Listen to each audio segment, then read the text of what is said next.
자, 안녕하세요. 안녕하세요. 네, 여러분이 제일 싫어하는 보건행정을 담당하고 있는 김희영입니다. 자, 우리 수업 들어가기 전에 그동안에 어떤 문제들이 나왔는지 한번 보도록 하겠습니다.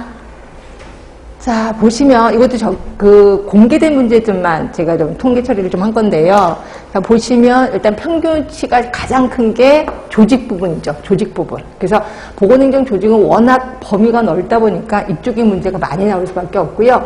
한때는 8문제나 나왔었다 이렇게 생각하시면 되고, 물론 조금씩 분배가 되긴 합니다. 2020년 보면 3문제로 그래서 조금씩 분배가 되긴 하는구나 이렇게 놓으시면 되고, 이게 무슨 소리야. 보건행정 조직이 2개가 나왔네. 그러니까 보건행정 조직하고 인사 쪽이라고 보시면 돼요. 인사 쪽. 네, 이렇게 해서 알고 계시면 되고요. 그렇지. 그렇게 해서 보시면 될 것 같고, 그 다음에 주로 나왔었던 게, 자, 이론적인 기초, 개념 쪽에 부분이 좀 나왔었습니다. 그리고 인사 쪽, 그러니까 2개 합해서 그냥 조직. 그러니까 여기 조직에는 그냥 일반적인 조직도 있지만 보건에 관련된 조직도 같이 들어가. 그럼 거기에 보건소도 들어갈 거고 보건지소도 들어갈 거고. 그러다 보니까 당연히 많을 수밖에 없겠구나 라고 생각하시면 될 것 같고요. 그 다음에 사회보장제도 보시면 끊임없이 2개 또는 3개 정도 이렇게 나오고 있습니다. 당연히 사회보장제도는 제가 맨날 말씀드리는 보건행정에서 거의 그 가장 핵심 부분이 사회보장제도다라고 얘기를 하고 있어요. 그래서 이 사회보장제도 같은 경우는 특히 좀 깊게 알아야 문제를 풀 수 있게끔 그런 식으로 나옵니다. 그래서 이것도 제가 좀 시간적 투자를 좀 할 겁니다. 그 다음에 이제 기획과 정책글에서 이게 약간 행정 쪽인 냄새가 날 거예요. 일반 행정. 그래서 이제 정책이나 기획 같은 거 할 때 되게 많이 어려워하시긴 하는데, 이게 처음에는 1개였다가 점점 좀 많아진다고 생각하시면 돼요. 3개 정도까지 나옵니다. 그렇죠? 물론 평균은 2개 정도 되긴 하지만 그 정도 되고요.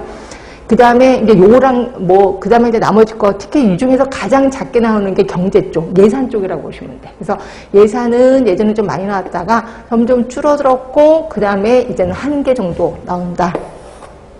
그래서 어떤 분들은 예산을 포기하는 분들도 계세요. 근데 예산을 포기하기에는 조금 그래. 그래서 예산을 좀 신경 쓰시는 게 좋은데, 그것도 예산에서 주로 나오는 것들이 아니라 구석에 처박힌 문제들이 좀 많이 나오거든요. 그래서 예산 같은 경우는 좀 까탈스럽다고 느낄 수도 있습니다. 그 다음에 여기까지가 이제 통계고, 그 다음에 법을 제가 따로 뽑아봤어요. 또 이제 보건행정에서 법 부분이 얼마나 나오는지 한번 해봤더니 평균 2.8, 결국 3문제 정도가 평균으로 나온다는 거죠. 그래서 보시면, 자, 보세요. 4개, 그 다음에 한때 좀 줄어들었다가 또 다시 4개. 그래서 법과 관련된 내용은 되게 많이 나옵니다. 그래서 제가 법을 따로 정리를 할 정도로 좀 신경을 쓰고 있다. 이렇게 보시면 되고요. 자, 구체적으로 한번 볼게요. 자, 이론적인 기초를 보시면 공중보건의 의미, 앤더슨 모형, 들어보셨을 겁니다. 앤더슨 워낙 유명하시니까. 그리고 역사 부분이 나옵니다. 그래서 공중보건보다는 보건행정이 역사 부분이 좀 깊게 나오는 편이다. 이렇게 보시면 돼요. 깊게 나오고 문제도 조금 까탈스러운 편인 거. 그렇죠? 근데 보건행정의 특성, 그 다음에 거버넌스, 그 차이점. 그러니까 예전에 했던 행정과 현대 행정의 차이점. 이거 오늘 배우실 거거든요. 이런 것들을 묻는 개념적인 문제도 좀 나오는 거고요. 그 다음에 캐슬 콥이라는 사람도 이름도 들어보셨을 겁니다. 그 다음에 앤더슨은 곳곳에 나와요. 그래서 앤더슨의 우리 공중보건 사업의 3대 수단. 이거는 공중보건에서도 배우셨을 거예요. 이런 것들도 나오는 거고, 이론 같은 경우는 건강신념 모형. 이게 좀 많이 나오더라고요. 이게 건강신념 모형이. 그 다음에 또 많이 나오는 게 보건행정의 범위. 특히 WHO, 에머전 이런 게 있는데 WHO 게 좀 나왔었다. 이렇게 보시면 될 것 같고. 자, 그 다음에 보건행정 조직.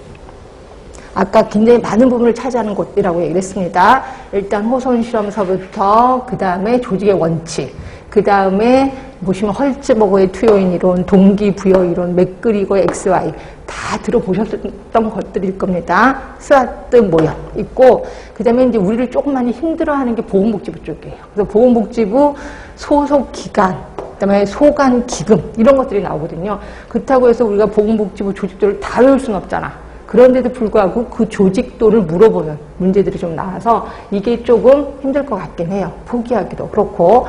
그 다음에 당연히 알아야 될 거는 보건소의 조직이나 보건소의 기능 또는 보건의료인 이런 것들을 좀 당연히 알고 계시면 될 것 같고, 그 다음에 제가 이제 지금도 좀 궁금한 게 리더십 같은 경우가 좀 많이 나와야 되거든요. 근데 리더십이 그렇게 많이 나오진 않아요. 근데 이번에 리더십, 특히 변혁적 리더십이 좀 시험 문제 나왔다는 거고, 그거 외에는 조직이, 환경이 변화되니까 조직이 변화되잖아요. 그래서 그 조직 변화에 대해서 시험 문제가 좀 나왔었고, 내빈의 조직 변화, 또는 임시 특별 조직, 팀제 조직, 이런 특징에 대해서 물어보는 문제가 좀 나왔었습니다. 자, 보건의료 체계하면은 사회경제적 특성, 뭐 이거는 구구단 요소시효라고 제가 얘기했었던 거고, 그다음에 NHS인 국민보건서비스, 이거를 NHI하고 또 비교를 하는 그런 문제도 나왔고, 그거 외에 행위별 수가제, 포괄 수가제, 총괄 계약제, 야, 이런 것들이 좀 나왔구나. 그 다음에 의료기사의 종류는 끊임없이 물어보더라고요. 그래서 의료기사 종류 6종류는 그냥 외워야 되겠다는 생각도 들긴 합니다. 하여튼